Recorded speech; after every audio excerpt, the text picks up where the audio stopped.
నమస్తే కడప వార్త. అంతర్జాతీయ రసాయన జీవ ఆయుధాల జాబితాలో ప్రాణాంతక విషాన్ని ఉత్పత్తి చేయడానికి ప్రయత్నిస్తున్న చైనీస్ మెడికల్ డిగ్రీ ఉన్న వైద్యుడితో సహా 3 వ్యక్తులను అరెస్ట్ చేసినట్లు Gujarat anti terrorist squad ATS ఆదివారం తెలియజేసింది. దేశంలో ఉగ్రదాడికి పాల్పడేందుకు లక్నో, ఢిల్లీ, అహ్మదాబాద్లోని పలు సున్నితమైన ప్రదేశాల్లో, పలు ప్రార్థనా మందిరాలలో నిందితులు రిక్కీ నిర్వహించినట్లు ATS సీనియర్ అధికారి ఒకరు తెలియజేశారు. నిందితుల నుంచి 3 పిస్టళ్లు, 30 సజీవ గుళికలు, దాదాపు 4 లీటర్ల ఆముదం నూనెను స్వాధీనం చేసుకున్నట్లు ATS తెలియజేసింది. అరెస్ట్ అయిన 3 నిందితులను హైదరాబాద్ కు చెందిన డాక్టర్ అహ్మద్ ముహిద్దీన్ సయ్యద్ గా ATS గుర్తించింది. ఉత్తరప్రదేశ్ లోని సామ్లీకి చెందిన టైలర్ ఆజాద్ సులేమాన్ షేక్, మహమ్మద్ సుహేల్, మహమ్మద్ సలీం ఖాన్ అనే విద్యార్థి ఉత్తరప్రదేశ్ లోని లఖింపూర్ కేరీ నివాసి. హైదరాబాద్ కు చెందిన అహ్మద్ ముహిద్దీన్ సయ్యద్ అనే వ్యక్తి భారతదేశంలో ఉగ్రదాడి చేయడానికి కుట్ర పన్నినట్లు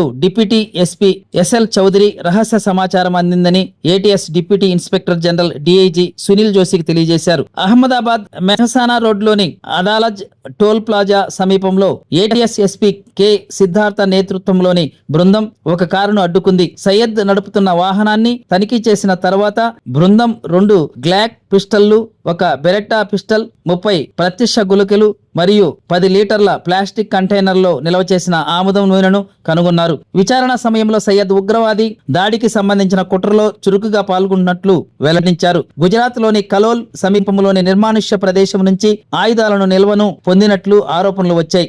ఆఫ్ఘనిస్తాన్ కు చెందిన అబూ ఖదీజా అనే వ్యక్తి ఇస్లామిక్ స్టేట్ ఖొరాసాన్ ప్రావిన్స్ కు చెందిన ISKP తో సంబంధం కలిగి ఉన్నాడు. సయ్యద్ పాకిస్తాన్ కు చెందిన పలువురు వ్యక్తులతో సన్నిహితంగా ఉన్నాడు అని DIG తెలిపారు. సయ్యద్ రైజిన్ అనే అత్యంత ప్రాణాంతక విషాన్ని సిద్ధం చేస్తున్నాడు. దీనికోసం అతను పరిశోధన కూడా ప్రారంభించాడు. పరికరాలు, ముడి పదార్థాలను సేకరించాడు మరియు దాని తయారీకి అవసరమైన ప్రారంభ రసాయనిక ప్రాసెసింగ్ ను ప్రారంభించాడు. ఈ వ్యక్తి చైనా నుంచి MBBS డిగ్రీ పొందినట్లు కూడా తేలింది. సయ్యద్ వద్ద నుంచి స్వాధీనం చేసుకున్న డిజిటల్ పరికరాల ఫోరెన్సిక్ పరిశీలన ఆధారంగా DYSPలు KB పటేల్, AK పర్మార్ నేతృత్వంలోని బృందం మరో 2 వ్యక్తులను అరెస్ట్ చేసింది. 2 వ్యక్తులు తీవ్రవాద భావాజాలాన్ని కలిగి ఉన్నట్లు కనుగొనబడింది. వీరిద్దరూ రాజస్థాన్ లోని హనుమాన్ గఢ్ నుంచి ఆయుధాల నిల్వను పొందినట్లు తెలుస్తోంది. ప్రాథమిక విచారణలో వారు లక్నో, ఢిల్లీ, అహ్మదాబాద్ పలు ప్రార్థనా మందిరాల ప్రదేశాలను నిఘా పెట్టినట్లు వెలుగులోకి వచ్చింది.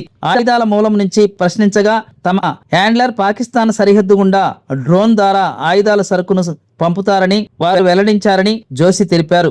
నవంబర్ 8న 3 వ్యక్తులు వాంటెడ్ నిందితుడు అబూ ఖదీజాపై చట్ట విరుద్ధ కార్యకలాపాల నిరోధక చట్టం, భారతీయ న్యాయ సంహిత, ఆయుధాల చట్టంలోని సంబంధిత సెక్షన్ల కింద కేసు నమోదు చేసి పోలీసులు దర్యాప్తు కొనసాగిస్తున్నారు.